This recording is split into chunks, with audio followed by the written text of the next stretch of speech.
घना जंगल था। पेड़ इतने ऊंचे कि सूरज की किरणें भी जमीन तक पहुंचने से डरती थीं।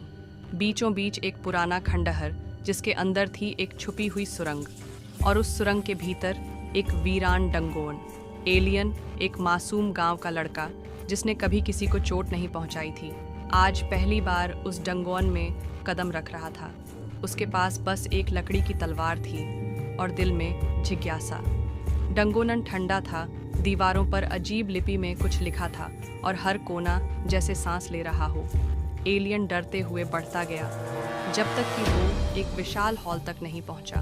हॉल के बीचों बीच एक काली जादुई चट्टान में ढंसी थी एक चमकती हुई तलवार। वो कोई साधारण तलवार नहीं थी, उसकी धार से रोशनी टपक रही थी और हिला तक नहीं रही थी, मानो वो किसी का इंतजार कर रही हो। एलियन धीरे धीरे पास गया, हाथ कांप रहे थे। मैं सिर्फ देख रहा हूँ, छूकर देखूं क्या? जैसे ही उसने तलवार के हैंडल को छुआ, पूरा कमरा कांप उठा, चट्टान टूटने लगी और तलवार अपने आप उसके हाथ में आ गई।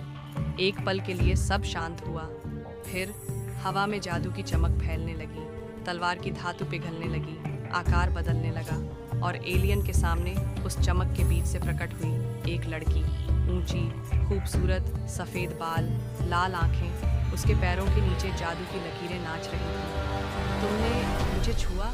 उसकी आवाज़ बर्फ जैसी ठंडी थी। अब तुम सिर्फ मेरे हो। एलियन हक्का बक्का रह गया। तुम कौन हो? लड़की उसकी ओर झुकी, उसकी आंखों में देखा। मैं तुम्हारी तलवार हूँ, तुम्हारा हथियार, तुम्हारी रक्षक, और अब से तुम्हारी इकलौती ज़रूरत। एलियन पीछे हटने ही वाला था कि वो लड़की अचानक उसके इतने पास आ गई कि उसकी सांसें रुक गईं। किसी और को देखना मत, वरना मैं तुम्हारी आंखें निकाल दूंगी।